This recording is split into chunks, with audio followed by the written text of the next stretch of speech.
بسم اللہ الرحمن الرحیم الحمدللہ الذی ہدانا لہذا وما کننا لنہتدی لولا ان ہدانا اللہ لقد جاءت رسل ربنا بالحق الصلاۃ والسلام والتحیۃ والاکرام علی سید اصل ما فی الوجود سر اللہ فی کل موجود نقطۃ دائرۃ الوجود صاحب لواء الحمد والمقام المحمود مولا و مولا الثقلین جد الحسن والحسین ابی القاسم محمد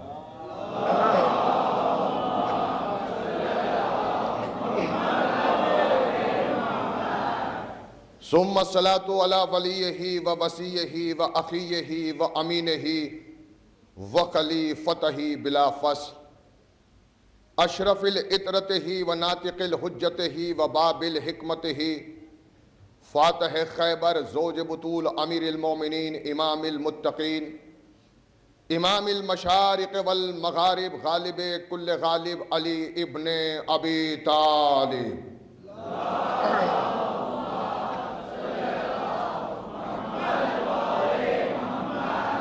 وَأَهْلَ بَيْتِهِ الطَّيِّبِينَ الطَّاهِرِينَ الْمَعْصُومِينَ الْمَظْلُومِينَ وَلَعْنَةُ اللَّهِ عَلَىٰ أَعْدَائِهِمْ أَجْمَعِينَ مِنْ يُؤْمِنَ هَٰذَا إِلَىٰ يَوْمِ الدِّينِ وَقَوْلُهُ الْحَقُّ بسم اللہ الرحمن الرحیم ثم ورثنا الكتاب الذین اصطفینا من عبادنا فمنهم ظالم لنفسه ومنهم مقتصد ومنهم سابق بالخیرات بِإِذْنِ اللَّهَ ذَلِكَ هُوَ الْفَضْلُ الْكَبِيرُ صلوات بھیجیں محمد وآل محمد۔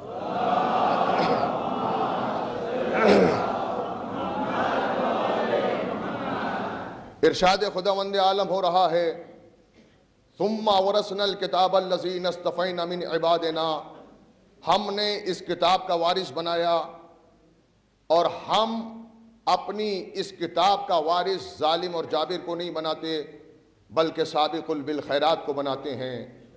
چنانچہ عزیزان گرامی الخیرات پر الف اور لام اس بات کی دلیل ہے کہ جو وارث قرآن ہوگا وہ کل خیر پر صادق نظر آئے گا۔ توجہ فرمائیں عزیزان گرامی۔ دوسری بات یہ ہے عزیزو کہ پیغمبر اسلام کی مشہور و معروف حدیث ہے کہ سرکار دو عالم نے ارشاد فرمایا انی تارکم فیکم الثقلین کتاب اللہ عطرتی و اہل بیتی، میں تمہارے درمیان میں دو گراں قدر چیزیں چھوڑ کے جا رہا ہوں، ایک کتاب چھوڑ کے جا رہا ہوں، قرآن چھوڑ کے جا رہا ہوں، دوسرا اہل بیت کو چھوڑ کے جا رہا ہوں۔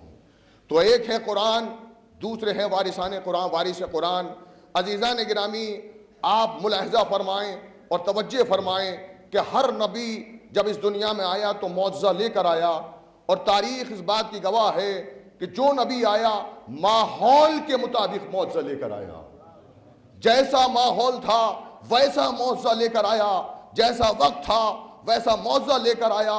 آپ جانتے ہیں کہ جناب داؤد کے زمانے میں اکثر لوگ طاقتور تھے، اللہ نے جناب داؤد کو وہ معجزہ عطا کیا کہ فولاد ہاتھ میں لیتے تھے تو موم بن جاتا تھا۔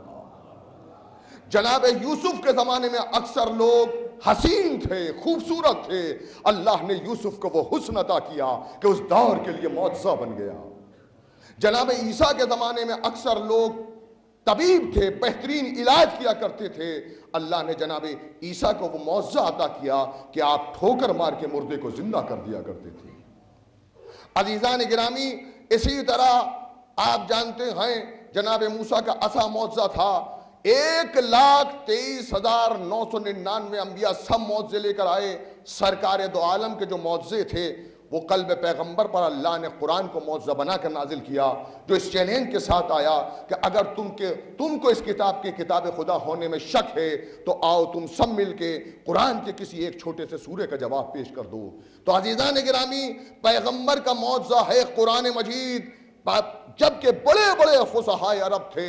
ایسی بات نہیں ہے عرب جاہل تو تھا، مگر یہ نہ سمجھیے عزیزان گرامی، غور کرنے کی بات ہے، عرب اس دور میں اس زمانے کے اندر اگر آپ ملاحظہ فرمائیں تو ایسے ایسے ادیب اور ایسے ایسے شعراء آپ کو ملیں گے امراؤ بن قیس، لبید، کہ کسی عدم میں ان شعراء کو کوئی جواب نہیں ہے، مگر اس سب کے باوجود بھی وہ قرآن کے کسی ایک سورے کا جواب پیش نہ کر سکے۔ ملاحظہ فرمائیں عزیزو، مگر 1,23,999 دلیلیں اس پہ قائم ہیں کہ جب معجز نما چلا گیا تو اس کا معجزہ بھی ساتھ چلا گیا، اس کا معجزہ بھی ساتھ چلا گیا۔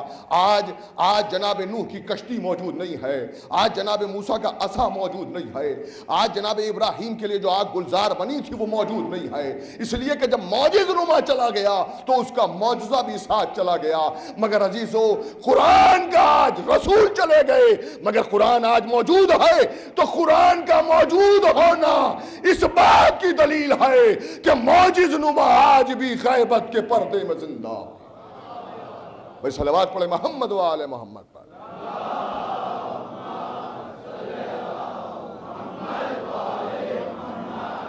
عزیزان گرامی، مولائے کائنات علیہ السلام کے ارشاد کے مطابق جو آپ نے نہج البلاغہ میں ارشاد فرمایا، قرآن مجید منقسم ہے 4 حصوں پر۔ مولا فرماتے ہیں کہ قرآن مجید کا پہلا حصہ وہ ہے کہ جو عبادات پر مبنی ہے۔ مولا فرماتے ہیں کہ قرآن مجید کا دوسرا حصہ وہ ہے کہ جو قصص پہ مبنی ہے، جس میں اللہ نے انبیاء ما سبق کے تذکرے کیے ہیں۔ مولا فرماتے ہیں کہ قرآن مجید کا تیسرا حصہ وہ ہے کہ جس میں اللہ نے ہم اہل بیت کے فضائل بیان کیے ہیں۔ مولا فرماتے ہیں کہ قرآن مجید کا چوتھا حصہ وہ ہے کہ جسے یا تو صرف اللہ جانتا ہے یا ہم جانتے ہیں۔ تو اب یہ تو بات طے ہو گئی مولا کے ارشاد کے مطابق کہ بغیر وارثان قرآن کے قرآن کا ایک حصہ تو مل ہی نہیں سکتا۔ بھائی ارشاد فرمایا یا ہم جانتے ہیں یا اللہ جانتا ہے۔ عزیزو یاد رکھیے گا، میں آپ کی خدمت میں عرض کرنا چاہتا ہوں، پالنے والے کیا ضرورت تھی انبیاء کے تذکرے کیے پورے قرآن میں۔ دیکھیے آج ایک مینٹلٹی ہے، آج ایک ذہنیت ہے، لوگ یہ کہتے ہیں کہ جو کچھ ہے بس اللہ ہے، اللہ سے مانگو، دینے والا تو صرف اللہ ہے، رازق حقیقی تو صرف اللہ ہے، اللہ کے علاوہ کسی سے مانگنا یہ سب کچھ جو ہے وہ بدعت ہے۔ بس اللہ، دینے والا تو صرف اللہ ہے، ذکر کرو تو صرف اللہ کا ذکر کرو، کسی کے ذکر کی ضرورت ہی نہیں ہے۔ توجہ فرمائیے گا، اگر اسلام صرف اللہ اللہ کرنے کا نام ہوتا تو قرآن میں صرف عبادات کا تذکرہ ہوتا۔ اللہ کوئی تذکرہ ہی نہیں کرتا قرآن میں، مگر نہیں، اللہ نے آدم کا تذکرہ کیا، نوح کا تذکرہ کیا، موسیٰ کا تذکرہ کیا، ابراہیم کا تذکرہ کیا، اسماعیل کا تذکرہ کیا، صالح کا تذکرہ کیا، یونس کا تذکرہ کیا، زکریا کا تذکرہ کیا، یحییٰ کا تذکرہ کیا۔ اتنے انبیاء کے تذکرے اللہ نے کیے، پالنے والے ان انبیاء کے تذکرے کیوں کر رہا ہے اور پھر قرآن میں کیے؟ توجہ فرمائیں، قرآن میں تذکرہ ہے، قرآن میں تذکرہ ہے۔ اے میرے پالنے والے، کیوں ہم ان کا ذکر کریں جن کی شریعت پہ ہم کو چلنا نہیں ہے، جن کی شریعتیں منسوخ ہو گئیں؟ دیکھیے مرحلہ فکر توجہ فرمائیں عزیزوں، ہم کیوں نوح کا تذکرہ کریں، ہم کیوں ابراہیم کا تذکرہ کریں، ہم کیوں موسیٰ اور عیسیٰ کا تذکرہ کریں؟ یہ انبیاء کے تذکرے ہم کیوں کریں؟ ان کی شریعت پہ ہم کو چلنا نہیں ہے، ہم کو تو سرکار کی شریعت پہ چلنا ہے، تو ان کے تذکرے کی ضرورت کیا تھی؟ کہ نہیں، تمہیں ان کا تذکرہ کرنا پڑے گا، اس لیے کہ میرے دین کو پہنچانے کے لیے جنہوں نے صحیح کی ہے، کاوشیں کی ہیں، صعوبتیں برداشت کی ہیں، میں چاہتا ہوں کہ ان کی یاد تمہارے ذہن سے محو نہیں ہونی چاہیے۔ میں چاہتا ہوں، میں نے اسی لیے قرآن مجید میں ان کا تذکرہ کیا ہے تمہیں ذکر آدم کرنا پڑے گا، تمہیں ذکر نوح کرنا پڑے گا، تمہیں ذکر موسیٰ کرنا پڑے گا، تمہیں ذکر عیسیٰ کرنا پڑے گا، تمہیں ذکر ابراہیم کرنا پڑے گا، اور تم یہ قرآن میں تذکرہ کرو گے، ہم اسے عبادت بنا دیں گے، اسے عبادت بنا دیں گے۔ تم آدم کا تذکرہ کرو گے، عبادت ہوگی، تم نوح کا تذکرہ کرو گے، عبادت ہوگی، تم موسیٰ کا تذکرہ کرو گے، عبادت ہوگی، تم عیسیٰ کا تذکرہ کرو گے، عبادت ہوگی۔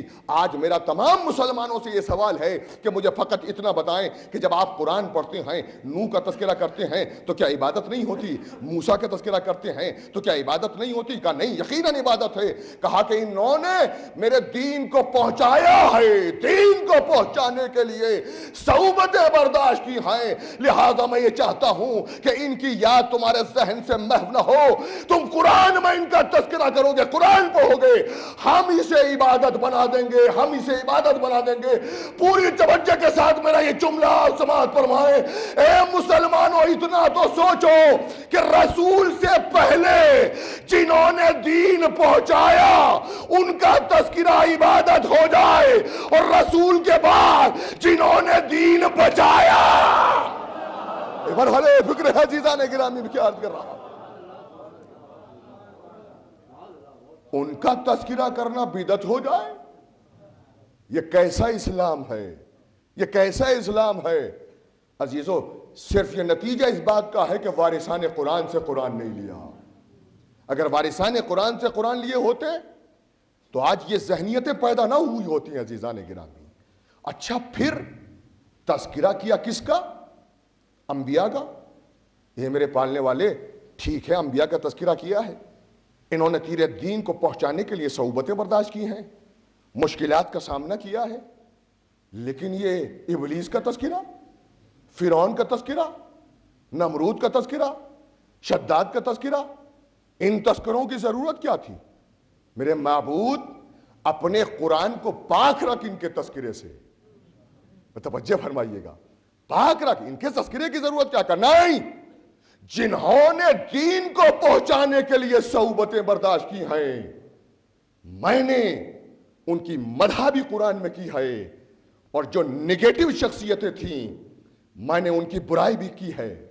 تمہیں ان کو برا بھی کہنا پڑے گا، تمہیں انہیں برا بھی کہنا پڑے گا۔ نہیں سمجھے آپ میں کیا عرض کر رہا ہوں؟ تمہیں ان کو برا بھی کہنا پڑا۔ ارے میں قرآن سے دلیل دے رہا ہوں، کہتے ہیں صاحب کسی کو برا کہنے کی ضرورت کیا ہے؟ اپنوں کا تذکرہ کرو، اپنوں کا تذکرہ کرو، تو مت کہو ابلیس کو برا، مت کہو فرعون کو برا۔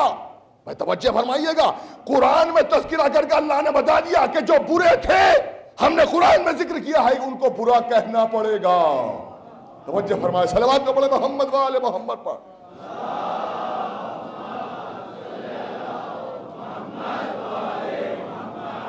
ملاحظہ فرمائیں۔ اچھا، پھر یہ بھی آپ دیکھیں، میں قرآن مجید ہے، دیکھیں میں آپ سے ایک بات کہوں، میں نے اپنے ایک کاغذ پر لکھا ابلیس، میں نے کہا ذرا اسے آپ سر پہ رکھ لیجئے۔ کیسی بات کرتے ہو، اسے سر پہ رکھیں گے ہم، پیروں میں رکھیں گے؟ میں نے لکھا فرعون، میں نے کہا اسے سر پہ رکھ لیں کہ یہ بھی پیروں میں جائے گا۔ میں نے لکھا نمرود کا، اسے بھی پیروں میں رکھیں گے۔ توجہ ہے نا عزیزان گرامی، اسے بھی پیروں میں رکھیں گے۔ میں نے لکھا ابراہیم، اسے سر پہ رکھ لیجئے، فوراً سر پہ رکھ لیا۔ میں نے لکھا موسیٰ، فوراً اٹھایا سر پہ رکھ لیا۔ توجہ فرمائیے، میں نے کبھی میں نے ابلیس لکھا، اسے سر پہ کیوں نہیں رکھا؟ کہا یہ پیروں ہی میں رکھنے کے قابل ہے، پیروں ہی میں رکھا جائے گا، یہ پیروں ہی میں رکھے گا۔ فرعون کا نام پیروں ہی میں رہے گا، شداد کا نام پیروں ہی میں رہے گا۔ مگر میں نے کہا یاد رکھنا بھیا، یہ ابلیس کا نام بھی ایک موقع ایسا آتا ہے کہ سر پہ رکھنا پڑتا ہے، فرعون کا نام بھی سر پہ رکھنا پڑتا ہے، شداد کا نام بھی ایک موقع ایسا آتا ہے کہ سر پہ رکھنا پڑتا ہے۔ کہا وہ کب؟ میں نے کہا جب اعمال کرتے ہو۔ توجہ فرمائے، میں کیا عرض کر رہا ہوں عزیزان گرامی، اعمال کرتے ہو تو قرآن سر پہ رکھتے ہو یا نہیں؟ اور قرآن سر پہ رکھا تو اس میں ابلیس کا نام بھی ہے، اس میں فرعون کا نام بھی ہے، اس میں شداد کا نام بھی ہے، کہ یہ کیا بات کر رہے ہیں، وہ تو قرآن میں ہے۔ اچھا، معلوم یہ ہوا کہ اگر قرآن میں لفظ ابلیس آ جائے تو اس کا احترام کرنا پڑے گا، برائے نام ہی صحیح، نسبت ہے چونکہ قرآن میں ہے۔ قرآن کی نسبت سے آپ کو احترام کرنا پڑے گا۔ اور اجی میاں احترام کیسا، آپ پیروں میں رکھنے کی بات کرتے ہیں؟ اگر قرآن میں لفظ ابلیس آ جائے بغیر وضو کے لفظ ابلیس کو بھی نہیں چھو سکتے۔ بھئی غور کرنے کا مقام ہے یا نہیں؟ تو ہم ماننا پڑے گا کہ نسبت میں عظمت ہوتی ہے، نسبت میں عظمت ہوتی ہے۔ ابلیس کا نام بھی اگر قرآن میں آ جائے تو قرآن کی نسبت سے احترام کرنا پڑے گا۔ بھائی توجہ فرمائے، میں کیا عرض کر رہا ہوں، احترام کرنا پڑے گا۔ تو اس کا مطلب یہ ہوا کہ احترام دو طرح کے ہوتے ہیں، ایک احترام ہے نسبتی اور ایک احترام ہے ذاتی۔ بھئی میں نے ابلیس لکھا تو کیا ہجے بدل گئے؟ کیا ہجے نہیں بدلے؟ مگر تم نے لکھا ہے، قرآن میں آیا تو احترام ہے۔ تو ایک احترام ہوتا ہے نسبتی اور ایک ہوتا ہے ذاتی۔ نسبتی احترام نسبت ٹوٹنے سے ختم ہو جاتا ہے، ذاتی احترام باقی رہتا ہے۔ توجہ ہے نا، ابراہیم کا نام اگر قرآن میں ہے تو قابل احترام، قرآن سے باہر ہے تو قابل احترام۔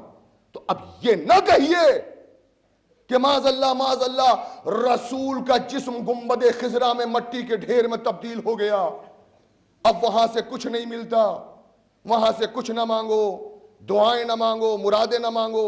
معاذ اللہ رسول کا جسم گنبد خضرا میں مٹی کے ڈھیر میں تبدیل ہو گیا۔ کیا آپ نے قبر کو کھول کے دیکھا ہے؟ اور دیکھا ہوگا تو نہ جانے کسے دیکھا ہوگا۔ میں توجہ فرمائے، میں کیا عرض کر رہا ہوں۔ بس صلوات تو پڑھے محمد و آل محمد پر۔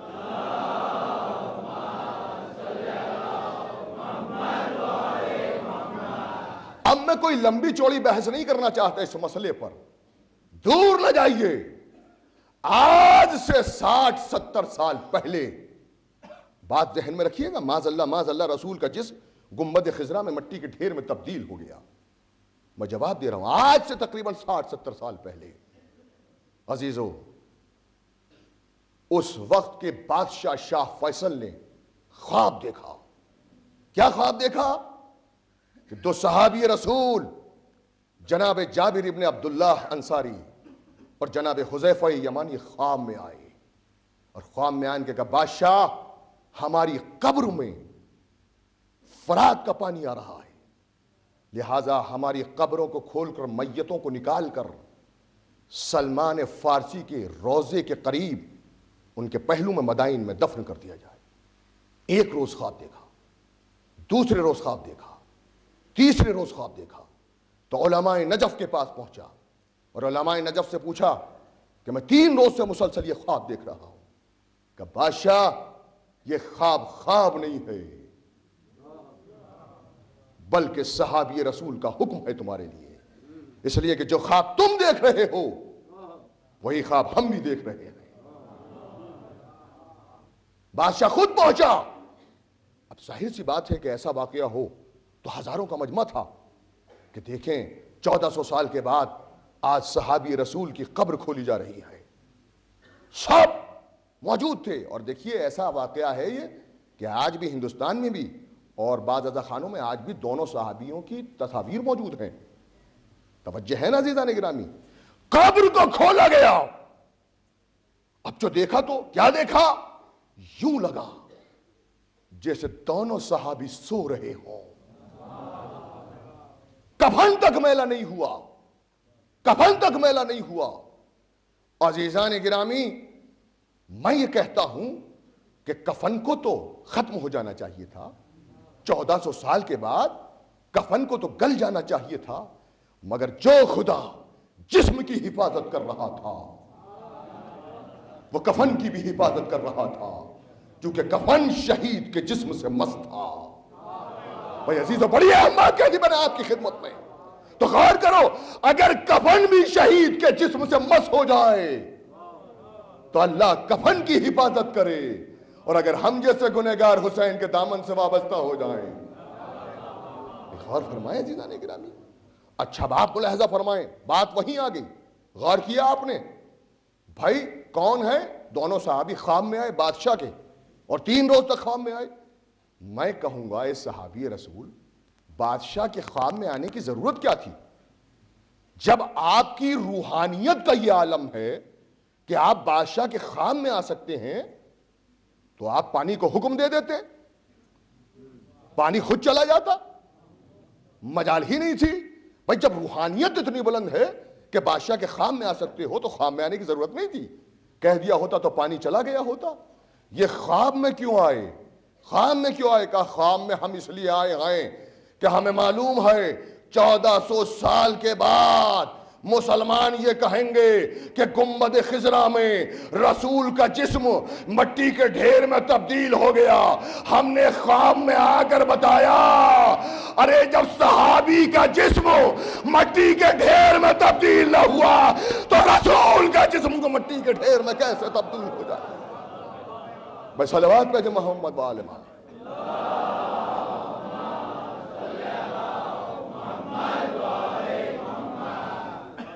تو اس وقت کا جرمنی کا ایک ڈاکٹر، اس کے کانوں میں یہ خبر پہنچی کہ 1400 سال کے بعد قبر سے تو میتوں کو نکالا گیا ہے۔ تو جرمنی کا ڈاکٹر عراق پہنچا اور اس نے بادشاہ شاہ فیصل سے کہا کہ اگر تم اجازت دو تو ہم میتوں کو دیکھنا چاہتے ہیں۔ ڈاکٹر کو اجازت ملی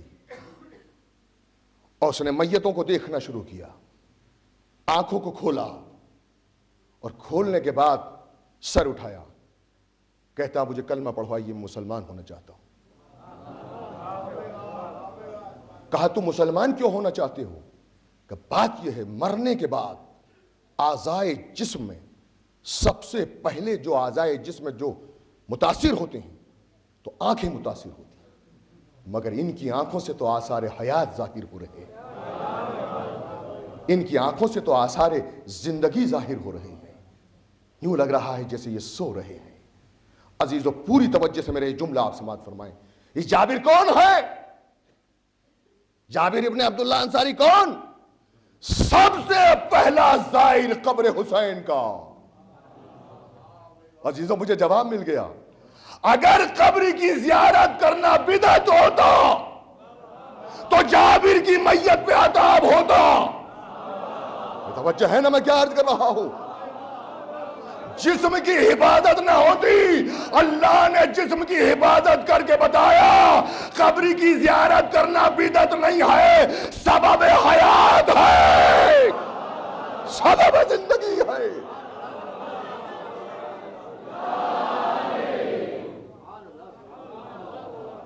ملاحظہ فرمائیں عزیزان گرامی، اور پھر یہ کہنا عزیزو کہ ان سے کیا مانگتے ہو؟ میں تو خدا کی قسم یہ سمجھتا ہوں کہ جن کے آباء و اجداد مر کے مٹی میں مل گئے وہ دوسروں کا ایمان مٹی میں ملانا چاہتے ہیں۔ بھائی توجہ فرمائیں عزیزان گرامی، یہ نہ کہو کہ کیسے ملتا ہے، کیوں کر ملتا ہے، ہمیں ملتا ہے اس بارگاہ سے۔ اور عزیزان محترم آپ ملاحظہ فرمائیں، حسین کی بارگاہ وہ بارگاہ ہے جو عقیدت سے در حسین پہ آ جائے سب کو حسین کی بارگاہ سے ملتا ہے۔ پھر یہ کہنا کیسے ملتا ہے؟ اگر ملتا نہ ہوتا تو مانگتے کیوں؟ بھئی آپ کسی سے 100 روپے مانگیں وہ آپ کو نہ دے، دوبارہ مانگیں گے، تیسری بار مانگیں گے؟ ایسا تو نہیں ہے کہ مسلسل مانگتے رہیں۔ ہمارا 1400 سال سے مانگنا دلیل ہے کہ ہمیں در حسین سے ملتا ہے۔ ملتا نہ ہوتا تو مانگتے کیوں عزیزو؟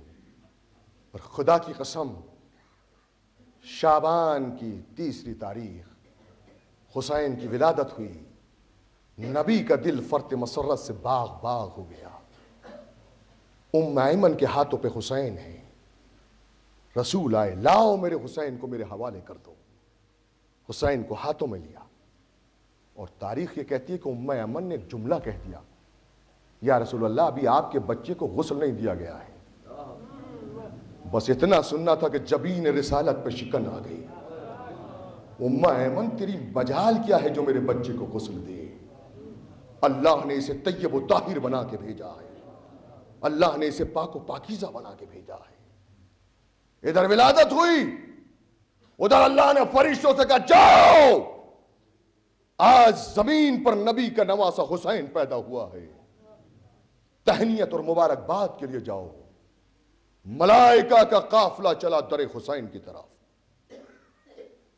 جو سجدے میں تھا سجدے کو چھوڑا, جو رکوع میں تھا رکوع کو چھوڑا, جو عبادت الہی میں مشغول تھا اس نے عبادت الہی کو چھوڑا. سب چلے زمین کی طرف, اور جبرائیل کی قیادت میں یہ قافلہ جا رہا ہے. اس جزیرے سے گزرے جہاں پہ فطرس بے بال و پل کے پر کے پڑا ہوا تھا. فطرس کی خطا کیا تھی آپ کو معلوم ہے؟ فطرس سے ترک اولا ہوا. مگر ترک اولا کی ڈیفینیشن معلوم ہے آپ کو؟ ترک اولا کسے کہتے ہیں؟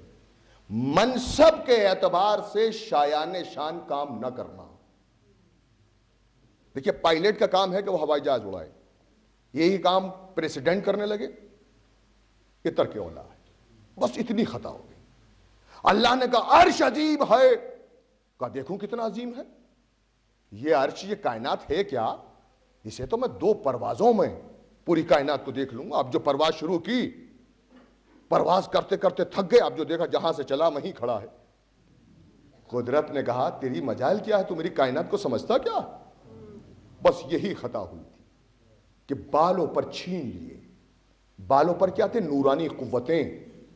نورانی قوتوں کو چھین لیا اور جزیرے میں پڑا ہوا تھا. خدا کی قسم قیامت تک جزیرے میں رہتا اگر در حسین پہ نہ آ جاتا. جنت میں تو جاتا کہاں سے, جزیرے میں رہتا. اور اس کے بعد جو قافلہ چلا تو فطرس نے پوچھا جبرائیل سے, یہ اللہ کی عبادت چھوڑ کے کہاں جا رہے ہو؟ کہ تمہیں نہیں معلوم زمین پہ نبی کا نواسا حسین پیدا ہوا ہے, ہم تہنیت اور مبارکباد کے لیے جا رہے ہیں. کہا ہمیں ساتھ لے کے چلو. جبرائیل نے فطرس کو پروں پہ اٹھایا, زمین کی طرف لے کے چلا. عطاب کس کا تھا؟ عطاب تھا اللہ کا. ارے اللہ کا عطاب ہے, اللہ کے پاس لے کے جا. ارے توجہ فرمائے میں کیا عرض کر رہا ہوں. اللہ کے پاس لے کے جا. یہ در حسین پہ کیوں لا رہا ہے؟ کہ میں دنیا کو یہی تو بتانا چاہتا ہوں کہ جب فطرس جیسے فرشتے کی خطا بغیر حسین کے وسیلے کے معاف نہ ہوئی تو تمہاری خطا ہے بغیر حسین کے وسیلے کے کیا معاف ہوں گی. اچھا آپ سے ایک بات پوچھنا چاہتا ہوں, اگر کوئی حکومت وقت کا مجرم ہے تو اس کو پناہ دینے والا بھی مجرم ہے بھائی, ہے یا نہیں مجرم؟ اگر کوئی مجرم ہے حکومت کا جو اس کو پناہ دے وہ بھی مجرم ہے. مثلا اگر کوئی پریسیڈنٹ آف انڈیا کا مجرم ہے جو پناہ دے گا وہ بھی مجرم. یہ فطرس کس کا مجرم ہے؟ اللہ کا. پناہ کون دے رہا ہے؟ جبرائیل. اور خدا کی قسم منبر سے کہہ رہا ہوں کوئی روایت نہیں دکھا سکتے کہ جبرائیل نے اللہ سے پوچھا ہو پالنے والے لے جاؤں اسے. بغیر اجازت کے لے کے جا رہا ہے. کہیں ایسا نہ ہو جبرائیل ہوش میں آ جائے تیرے بالوں پر بھی چلے جائیں, کہیں تجھ پہ عذاب نازل نہ ہو جائے. کہا میں جانتا ہوں مجھ پہ عذاب نازل ہو ہی نہیں سکتا.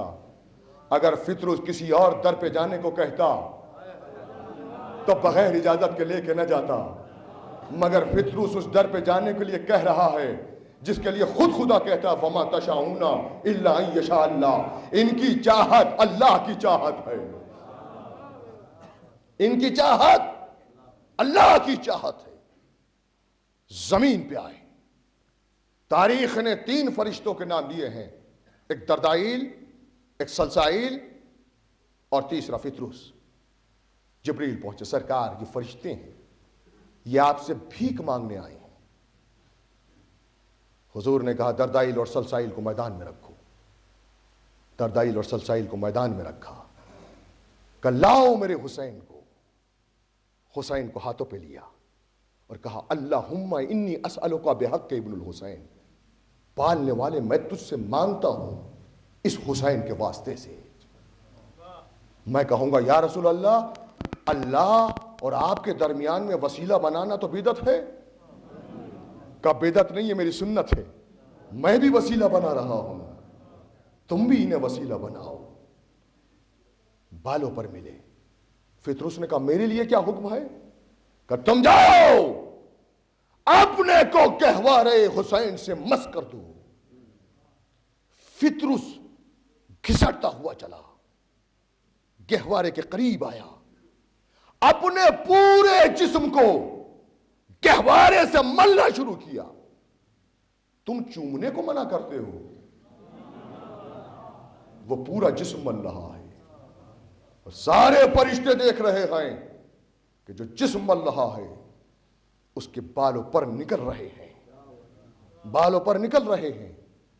میں کہوں گا فطرس, جب گہوارے میں مجسم حسین موجود ہیں تو لکڑی کے گہوارے میں کون سی خاص بات ہے؟ کہ میں دنیا کو یہی تو درد دینا چاہتا ہوں کہ جب تمہارے درمیان حسین نہ رہے تو جو چیز حسین سے منسوب ہو جائے دعائیں مانگنا, مرادیں مانگنا. یہی لکڑی کے تعزیے منسوب ہو جائیں حسین سے تو ان سے دعائیں مانگو, مرادیں مانگو. فطرس کو بالوں پر ملے اور فطرس نے کہا یا رسول اللہ اجازت ہے میں چلا جاؤں؟ میں کہوں گا کم از کم لکھنوی تہذیب کے خلاف بات کر رہے ہو. بھئی آئے سب کے ساتھ اور جانا اکیلے چاہتے ہو؟ سب کے ساتھ چلے جائیے, اتنی جلدی کیا ہے؟ کاج میں اپنی انفرادیت کی لاج رکھنا چاہتا ہوں. اور فطرس وہاں پہنچا جہاں کبھی رہا کرتا تھا اور جا کے کہتا من مثلی, مجھ جیسا کون؟ بھائی تمہارے اندر کون سی خاص بات پیدا ہو گئی؟ کہتے ہو من مثلی, مجھ جیسا کون؟ اور پھر عطاب کس لیے نازل ہوا تھا؟ بھئی عطاب بھی تو تصور بلندی کے سبب ہی تو عطاب نازل ہوا تھا. اللہ کو تو یہ لہجہ ہی پسند نہیں ہے, اور پھر ایک بار ٹھوکر کھانے والا دوبارہ تو سمجھ جاتا ہے. آج در حسین پہ آ گیا, بالوں پر مل گئے, پھر وہی انداز, مجھ جیسا کون؟ پھر اگر بالوں پر چھن گئے تو کیا کرے گا؟ کہ چھن ہی نہیں سکتے. مجھے نورانی محفلوں کا اندازہ ہے, توجہ فرمائیے گا, کل عطاب نازل ہو گیا مگر آج نہیں ہو سکتا, اس لیے کہ کل میرا دعویٰ بغیر دلیل کے تھا, آج دلیل ساتھ ہے. انا عبد الحسین, انا عتیق الحسین. اور جسے صلوات علی محمد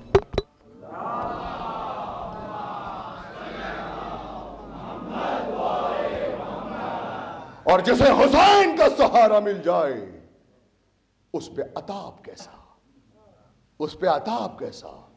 من مثلی, مجھ جیسا کون؟ اب سارے فرشتوں نے سر اٹھا کر دیکھا ہوگا یہ کون آ گیا جو کہہ رہا ہے کہ مجھ جیسی, مجھ جیسا کون؟ دیکھا وہی فطرس جنہیں بالوں پر سے محروم کیا گیا ہے. بھیا تم میں کون سی خاص بات پیدا ہو گئی جو کہہ رہے ہو کہ مجھ جیسا کون, مجھ جیسا کون؟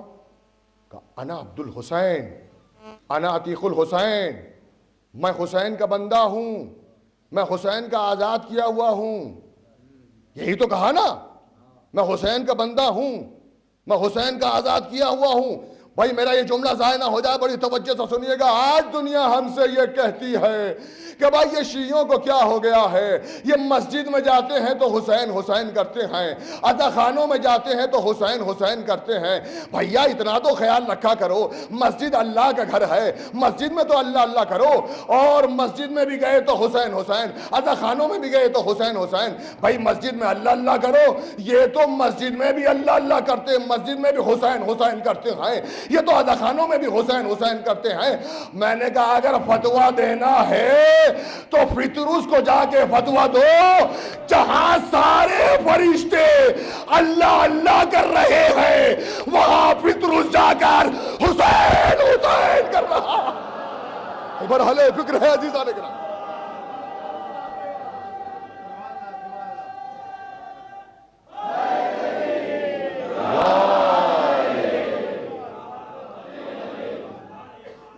علی علی علی علی علی علی علی علی علی علی علی علی علی علی علی علی